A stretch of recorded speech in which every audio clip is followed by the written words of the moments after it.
This story takes place when I was around the ages of 11 to 12. Around this time in my life, I had a habit of looting houses when people weren't home. Well, in the south part of Calgary, I decided it would be a good idea to go through a few houses. So I picked one up and set up posts nearby, just watching it intently to see if anyone was home. After watching this house for about 2 hours, I decided I would make my entrance through the backyard, then get in the house using one of the back windows. I waited another half an hour, then I jumped the fence and made my way to the window. Unlucky for me, none of them were unlocked. So I got some tools open and popped them open. Easy peasy, right? Unfortunately, the instant I did that, I heard a thief's worst nightmare. "Hey, what are you doing to my house?" I was literally caught in the act. Luckily, I was wearing a bandana and a hat. I took off running around to the front of the house before hiding under her car. Now, I could have just stayed under there and got away with it, but the lady didn't actually seem mad. So I came out from under the car and took responsibility for my actions. She was a nice lady and didn't even call the cops, just gave me a lecture. I don't remember what the lecture was about nowadays, but it actually got me to stop looting. Or maybe that was the moment where I nearly had a heart attack. One of the two. Hey kid, you're using that Zoom University app I told you to download, aren't you? Of course you are. You are intelligent. Unlike some people that didn't download it. Anyways, why do you still look lonely? You picked your dog as your date partner. You fool! You're not doing it right here. Let me teach you. First, get an actual human to go on a double date with you. Don't just wear a different hat when you actually do this. That won't work. Secondly, sign your friend up and get in a double date. After that, hit them with this 100% guaranteed to work pickup line. You listening? Okay, just say, "It's handy that I have my library card because I'm checking you out." Give it a try. Warning, the pickup line I just used is not 100% guaranteed to work. Try at your own risk. But hey, if you failed, just go on another date. Anything's possible with Zoom University. Download in the App Store for free today. How do I tie it? Do you just I feel like knotting it's a bad idea. Like, do I tie it in a bow? How do I tie it in a, oh, loosen that a bit. Hello everybody and welcome to Cooking with Matthew. As per your request today, we'll be cooking some pancakes. And as you can see, I have my clearly a professional cook grabbing spoon. Yeah, how many of these do you guys think I'm gonna burn? Leave your bets in the comment. How many pancakes do you think Matt's gonna burn? Shit. Water cup number 1. Boom, perfect amount, perfect, right on the line, absolutely astounding. 1 cup. Easy peasy, that looks absolutely disgusting. Back when I talked about my father's trucking company, I mentioned this man. He was an old employee of my father's named Ron. Now, Ron was kind of a total dumbass. No, I've never actually seen any of these stories happen, but my father did, and he told me all of them while Ron embarrassingly took responsibility. This was my favorite of those stories. Ron had just been commissioned by my father and his crew to do some dirty work. As a result, my father's people provided Ron with a pistol. Ron had never actually used a firearm before. He was just an average high school dropout. So after being given the gun, he went home. That night, my father had just come home from a long trucking route when he got a call from Ron. "Diesel, I need your help." "What do you need help with, Ron?" I need you to drive me to the hospital." "Why, Ron? What happened?" I blew my finger off." "Wait a minute, you what?" And that's when my father realized what he did. So my dad took the drive to Ron's to see Ron, who was now missing his right ring finger because he somehow shot off his own damn finger. And while he did take responsibility for the stupidity, he never did tell us how he actually did it. 1 million followers. God damn, that's a lot. First off, obviously, thank you for 1 million followers. It wouldn't be possible without every single one of you. However, we both know this would be no fun if I were to just say thank you and move on. But of course I prepared something special for 1 million, so take a look.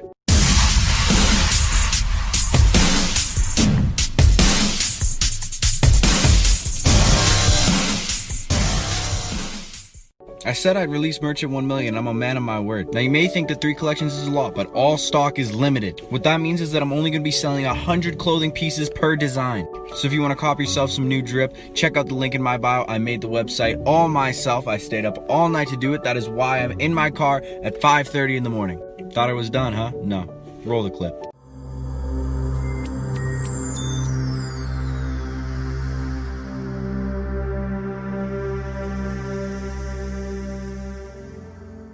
I recently uploaded the Playground Fun vlog with Matthew Ferber. Hi, I'm Matthew Ferber. Welcome to my pawn shop. Anyways, that video got me thinking about all the fun things my friends and I did on the school playground. There was a lot of them, so tell me in the comments if you'd like to hear about another game. I played this game a lot in Okotoks during elementary school. The name of the game was Pebble Whip. It's a pretty self-explanatory game. Here's the rules. On the playground, there is a lot of pebbles. Your objective is to whip these pebbles at your peers until they scream for mercy. Don't try this at home or your local playground. During a game of Pebble Whip, you cannot leave the playground. If you do, you are eliminated. While playing Pebble Whip, you can climb, run, and hide anywhere you want inside the playground. You win Pebble Whip by being the last person in the playground. You eliminate others by either throwing so many pebbles at them that they leave the playground or they ask you to stop, in which they are eliminated and must leave the playground. Pebble Whip was very fun, and Diego and I were experts at it. And before you ask, yes, this game went horribly wrong many times. But that didn't stop us from playing it right after our trips to the infirmary. Best part was the teachers couldn't stop it because then they'd have to get rid of all the pebbles in the playground. As you all know, I've made some very questionable past decisions. If you don't, hi, welcome to my TikTok page. Anyways, this story takes place in the 9th grade. Now in Canada, that's the last grade before entering high school. So knowing I would no longer be able to act dumb in high school, I fulfilled my final dirty deeds in grade 9.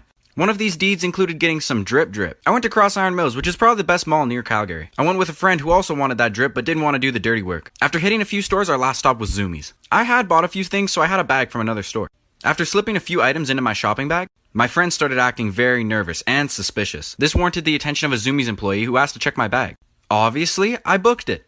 My friend came with me and we escaped the Cross Iron. Now, I might have gotten away with it if the story ended here, but after being frustrated that my friend basically got me caught, I ranted about the situation to one of my less law-abiding friends. So before the store closed, that friend decided to grab me and some of his friends and go on a mission to, quote-unquote, prove my innocence. Spoiler alert, my innocence was not proven.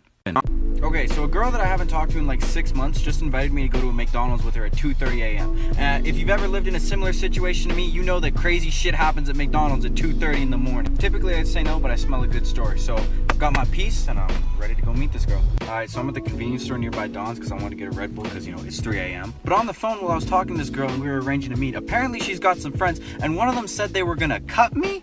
If you think that made me change my mind about going, well, go watch some story times because you don't know me.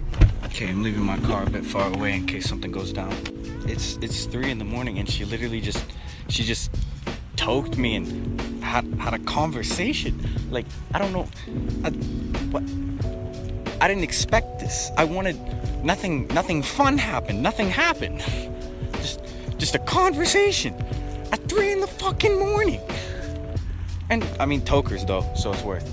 Last video I talked about how I got caught stealing from a Zoomies at Cross Iron. Despite what it sounds like, no, at the time I was not goth. Anyways, I would have got away with it too if it wasn't for my meddling gangbangish friends. I told them about the incident in which they set out to clear my name. After telling my buddy, he called up his friends and got us a ride back to Cross Iron with like 4 other guys I didn't know. Upon arrival, we went to the Zoomies with the items I stole. I pointed out the clerk that stopped me, so my friend approached him with the items. Meanwhile, his other friends and I perused the store just looking. Remember that because it's important to the story. My friend then offered to pay for the items I stole. Now you'd expect the clerk to be grateful for the act of kindness, but no. Maybe he was racist, maybe he was having a bad day. But instead of gracefully accepting my friend's attempt at making amends, he lashed out saying that they were just about to close and that my friend was distracting him while myself and his friends were stealing. My friend did not react nicely to this. He backhanded the Zoomies clerk before grabbing a handful of car fresheners and running out the store yelling to the clerk, "If we wanted to rob this place, it would have been cleaned out before you even knew what happened." For the sake of my future career and staying on the good side of TikTok's guidelines, I'm not going to repeat what he called that clerk. During the heat of the Black Lives Matter movement, I've seen a lot of my fellow white folks say, "White privilege doesn't exist." Well, let me break it to you clean, sweet stuff. It does. But how would I know? Simple. Both myself and my criminal father have exploited it a lot. And here's a couple stories of how. Whenever scoping out an area in broad daylight, all I would do is this: khaki pants, a fake designer belt, and a black shirt. Heck, I would even wear my black forces to give anyone from the streets a hint. Then I would sit in one area and obviously scope out a house, car, trailer, or whatever. In contrast to this story, one time I was out with my friends, all of which were colored. I was sitting in the car when 4 police officers pulled up with their lights on. Why, you ask? Because my Middle Eastern friend was on his phone talking to his mom, while looking at a nice car because he's a car guy like myself. That, ladies and gentlemen, is a prime example of white privilege and how it can be utilized. If you'd like, I have 2 more really good ones, so tell me in the comments if you would enjoy that. So as most of you know, I've recently hit 1 million followers. So to show you guys how much I appreciate your support, I'm partnering up with sick giveaways to give 5 lucky people a PS4 and $1,000. So you're probably wondering how you can win this PS4 and $1,000. Well, let me tell you. All you have to do is follow sick giveaways and then follow everybody that they're following. So if you want to try to be a part of the lucky 5 that'll win a PS4 and $1,000, their ad is in my description, and good luck. In past videos, I've addressed how I moved around a lot as a kid. I first lived in Calgary before moving to Okotoks, and then I ended up moving back to Calgary. Except this time I wasn't living in the rich area with a 3-story house, I was living in a duplex that had a gravel parking spot for a backyard. Funny enough, I ended up actually going from Okotoks back to my old school. But this time around, I was a little more unhinged. I mean, I literally went from being rich as hell to barely being able to afford food. So there was a bit of a transitional period. In addition to this, Benny had left school back when I left to Okotoks, so he wasn't there to keep me in check. However, I did academically have my act together, so much so that I would soon be transferred from a regular grade 5 class to a grade 5-6 class, which at this school was a class where challenged grade 6s would be put with academically flourishing grade 5s. See, this is where my school system forgot to account how these grade 6s were mainly slackers that never tried in school. Now mix a group of irresponsible 6th graders with a highly confused and currently impressionable grade 5 student that just so happened to now live near these kids, not to mention that grade 5 student was currently very innocent. Let's just say that the grade 5 student ended up getting into a bit of trouble. Last video I mentioned how I moved into a grade 5-6 class full of hooligans during a sensitive time in my life. Well, after getting acquainted with these so-called hooligans, we started hanging out after school. I liked hanging out with them. There was pretty grade 6 girls, the guys would typically skate a lot, so much so that it made me want to learn. And while I was the youngin' of the group, I was still a part of it. It felt like I was ponyboying the outsiders or something. It was a feeling of camaraderie. A feeling even today I genuinely miss. Since my dad never really cared too much about how late I was out, I began hanging out with them more often for later, ending up at late night skate events, McDonald's trips, and even a couple parties where I picked up a few bad habits that deserve an entirely separate video longer than 60 seconds. So follow my YouTube if you're interested. Anyways, one night there was no party or late night skate event, there was a crime planned. You see, back when I was a wee young lad, graffiti was the biggest issue in my area. All the kids were doing it and all the adults hated it. So I thought why not and went along with my new friend's graffiti trip. We walked to some nearby train tracks. I was carrying all the cans cause youngin', remember? Everybody then took turns spraying different tags on the wall and leaving. But once everybody was done, it was just me and all of the leftover spray cans. Ha! Good thing I'm not American. Another. Fuck. Never fear, my American comrades, your Canadian friend is here to help. Once TikTok is banned in the US, if it's banned in the US, I'll be posting my stories on my Instagram, so go follow it, cause Mike Pompeo ain't stopping your boy! If you're confused on where we left off, check yesterday's story time. Everybody had finished posting their tags and left, so I was allowed to use the rest of the spray cans for my tag as thanks for carrying everything. But then I was alone. I felt no need to tag and deface public property like everybody else did. I looked into the bag and noticed that there was mainly just blue, yellow, and a bit of orange left over. I took all the blue and attempted to paint an ocean across the bridge, covering everybody's tags with a mural of the ocean that had orange highlights. I was there spray painting this bridge until the sun started to come up. I'm not going to say too much else about the graffiti time in my life, but let's just say this was only the first time. Finally, I went home and just spent the next day lounging around. Monday came by and I went to school trying to talk to my friends. But they weren't too pleased with the fact that I'd covered all their tags. And just like that, they began acting like I didn't exist. It really stung, but there's a good message behind it all. People will try to force you out of your comfort zone. Just remember that those are the people that aren't comfortable with the way you are.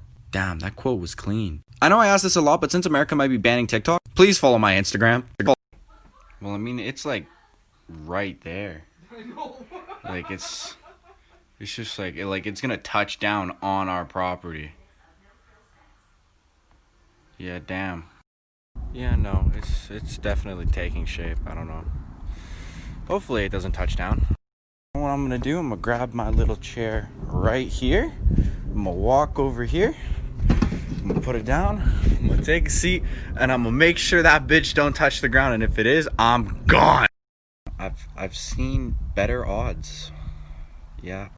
Looking like it lost its shape, but I'm waiting to see if these clouds that we're leaving from back there, if it circles around, then I have a feeling it's just gonna go and I'm done. Yep, just sitting here in my slippers watching a tornado form on my property. But hey, that fight I got in elementary school, yeah, that's a fake story right there.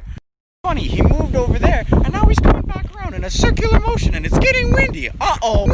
So as most of you know, I fucked it up again.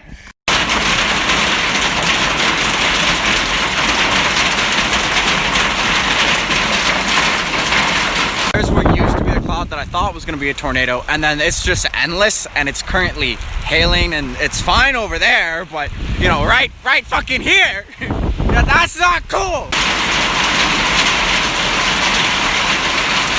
Now, I think it's important to note that before this story, I had never stolen anything. This story takes place soon after the graffiti incident I mentioned in a previous story. Feel free to check that out, by the way. And my Instagram as well. Give me to 50K before TikTok gets shut down in America. Cool, thanks. Anyways, after losing an entire friend group, I was pretty lonely. I was transferred out of the class with all my friends, like my boy Isaac, who I still talk to presently. That's when my teacher, Mr. Berge, pulled a Hail Mary and put me next to my crush Skylar. I started talking to her, and in order to get closer, I started hanging out with her friend group, which consisted of some very sketchy characters. It didn't take too long before we started hanging out after school, most oftenly playing extreme games of Truth or Dare. An example of this was when Skylar dared me to steal from the Walmart, since it was pretty well-known knowledge at my school that my dad was a criminal, which surprisingly earned me points with her. As a result, she wanted to see if I was about it. Honestly, this was red flag number 1 of many I failed to notice. I agreed and told them to meet me at the back of Walmart tomorrow. The next day came around and they all showed up shocked at the amount of stolen goods I had attained. So I'm sure you're all wondering how. Well, allow me to elaborate. Tomorrow in part 2. I'm sorry, please still follow my Instagram. Please.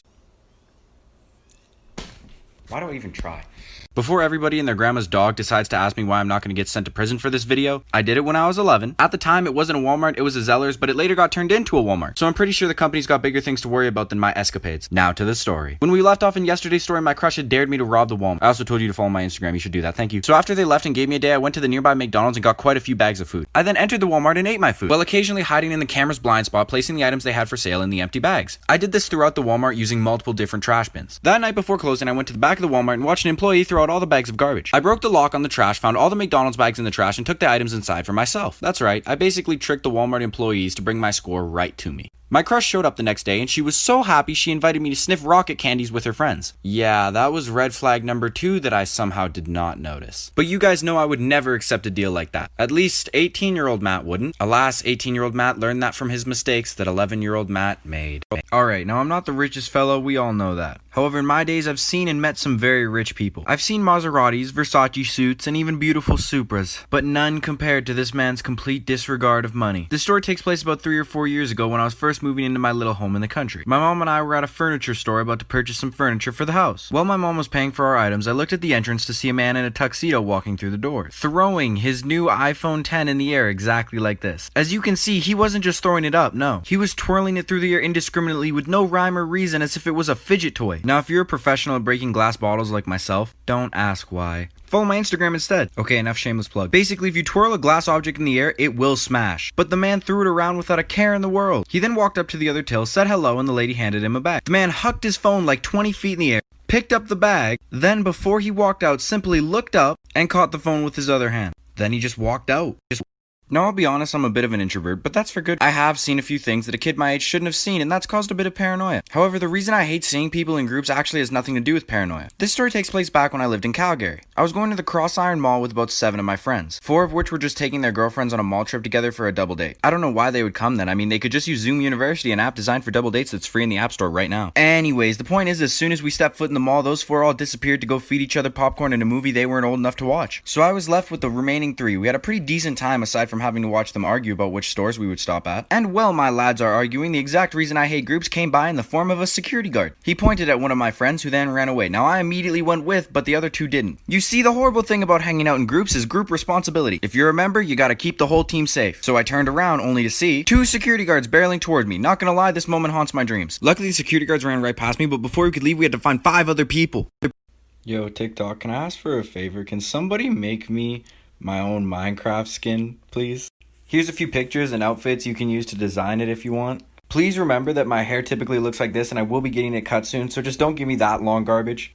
Also, if you liked any of my pictures or want to find out what I need the skin for, feel free to check out my Instagram. Alright, so if you live in the Calgary area, you're likely aware of Heritage Park. If not, hello my foreign friend, welcome to my TikTok page. Allow me to explain. Heritage Park is a historical park around the southwest end of Calgary. It features a lot of Western history between the 1860s and 1950s, except for the Ferris wheel, but come on, who doesn't like the Ferris wheel? As a pure-blood Calgarian, I've been to Heritage Park many times, both for fun field trips and the boring look at this old stuff educational one. One of the many years that I had this field trip was during my grade 5-6 class. Before the field trip, my dad gave me $40 to buy what I wanted, which was a rare kindness of his. So I went to Heritage with my 40 and sometime around lunch I was in the candy shop. Yes, the park has a candy shop. No, I'm not sure how historically accurate it is, but hey, we love the candy shop too. While I was perusing the lovely candy aisles, I happened to run into Skylar, who said she was just looking because she didn't bring any money. So in my youthful optimism, I thought to myself, if I buy her candy, she's gotta like me. I offered to buy her some, and then she asked if I'd buy her friends some. No, I didn't want to seem like I liked her, so I said sure. Then both of them spent my $40 on candy. Funny enough, after that, Skylar didn't hang out with me for the rest of the field trip. Ya boy got played. Since I've advertised Zoom University before on my TikTok, I thought now would be a good time to give the app a try and tell you guys what happened. So my buddy Waleed and I hopped on the app. If you'd like to join in similar escapades to ours, you can download Zoom University for free in the App Store. Anyways, Waleed and I hopped on only to be matched with Hannah and Maya, who were using the app to survey different guys. Typically, the app would be used to go on double dates, but I guess they weren't feeling that. So after being asked a few odd questions, Waleed and I decided that we should try and find new date partner. Now, at the time of my parents' divorce, my dad was about 72. Pretty old to be having a kid, but stories for another time. As you can imagine, being around 72 years old, he needed someone to take care of most of the housework.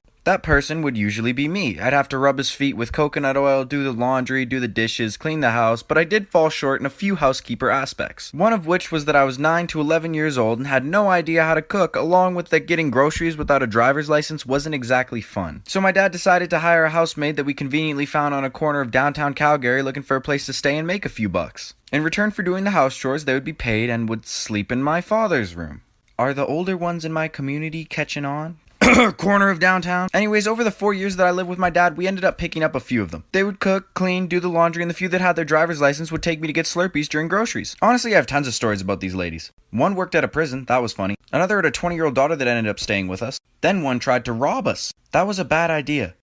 Okay, now I know I've already made this video, but while I was sitting in my office that's going to be used for a new type of content, if you want to be updated on that, follow my Instagram. I was writing down scripts for the next few stories when I remembered. A memory locked away deep in my brain as to prevent the regret from eating me alive. It was in late grade 6, I was attending Turner Valley Elementary School. Now since my father and I were living so far out, we couldn't find a housemaid to cook for us anymore. As a result, we settled for whatever junk we liked, which gave me some minor weight gain. But that's not even the worst part. You see, as a young boy, I always loved baths. And I'm sure many others do, however, we can all agree they aren't the best for getting clean. Now for some reason I can't remember, I continued to only take baths, no showers. And I just hit the prime age of 13, meaning puberty was in full flow. Finally, I had never had a need for deodorant before, so I never really got it. Now mix constant baths with puberty and a lack of deodorant, and you get a grade 6 Matthew that smelled so bad, students started issuing complaints. So my teacher had to tell me. He gathered the class and told everybody about the complaints. Now prior to this, I had no idea I smelled bad. I only found out when I thought to myself, nobody here smells bad. That's when it hit me. Since then, my smell is now my main priority. Now, I'm not one to celebrate my birthday. For my 18th, I literally just went to the dispensary. I don't hate my birthday or anything, I just don't see a reason to celebrate it. However, this wasn't always the case. Back when I was around 10-11, I decided to throw a humble kind of party. It was basically just a cookout, except afterwards, we did a whole bunch of dumb and possibly illegal stuff. Here's how it went. I'd invited a good majority of my class. I think this was around grade 5-6. Anyways, everybody pulled up and my dad was on the barbecue making hot dogs and burgers. We all ate and started talking before having a Nerf shootout. After our Nerf shootout, it was pretty late, so a large group of the guests were going to walk home. There was about 4 of us left when I proposed the idea of pulling a Nerf drive-by on the guys that had just left. My dad agreed to drive, so we all hopped in the box of his truck. He then drove down the road while we ducked down in the box fully strapped. I don't mean little Nerf pistols, I literally had the Nerf Gatling gun fully loaded and ready to go. I also made sure my friends weren't lacking either. My dad honked the truck as soon as we were about to pass. My friends that were walking waved at my dad before noticing. 4 kids just pop out of the box, they couldn't even react before we started spraying them. Not gonna lie, I spiritually missed that Gatling gun. As I've said before on my TikTok, I used to loot houses while skipping school. Well, this is the story of how I began that habit. I'd already spent about a week skipping school, and not gonna lie, I started to get bored. I mean, there's only so much to do without any money in Okotoks. As a result, I started thinking about ways to make money while just walking around the town. While walking, I saw a running car with nobody inside of it. So while on the topic of wanting money, I quickly opened the driver's side door and grabbed whatever I could find before running away. Now, this was no house, but it's important to the story because it built my confidence. For the next few days, I would hit random retail stores, stealing things and selling them at the pawn shops in Calgary. However, there's a limited amount of retail stores in Okotoks, and if I got caught and had to go get groceries with my dad one day, it wouldn't end well for your boy. So while I was once again strolling through Okotoks, I saw it, a house with nobody in the driveway, no garage to hide a car, and a conveniently open window. Not gonna lie, a target that easy felt like a sign from God to just do it. So after giving myself an internal pep talk, I was ready. I walked up to the house, looked at the camera, and said, like and follow for part 2. Also, be sure to follow my Instagram. I'll post part 2 tomorrow. In yesterday's story, I talked about the moments that led up to this story. After deciding to go in the house, I began circling it for a few minutes. I didn't want to take too long or else someone might come home, but I wanted to be sure nobody was already home. After a few sweeps, I built enough courage to do it. So I ran to the window and climbed in as fast as I could. Now, one of the best pieces of advice I can ever give for someone committing a crime, especially stealing, is to stay calm. Anxiety has a tendency to result in mistakes, which you can't really afford when committing a crime. Anyways, at this time, I was not following my own advice. This was my first time, and my heart was racing. I ran throughout the house, not even bothering to be quiet. Panicked, I just started grabbing everything I could. Once my backpacks and pockets were filled with random things, I hopped out the window and took off. Funny enough, I didn't even take anything worth real value, but I did gain enough confidence to do it more often. But hey, you know what is worth real value? You. I was gonna make this an Instagram ad, but it seemed too wholesome to ruin, so yeah, you're great, keep it up. But if you could follow my Instagram, that'd be great too. I'm trying to get to 100K, you know? So Hannah and I were out here smoking a doobie, and look in that grass right over there. That's a baby deer. 2 baby deer. Look at them go. Oh, they're leaving. Bye-bye, baby deer.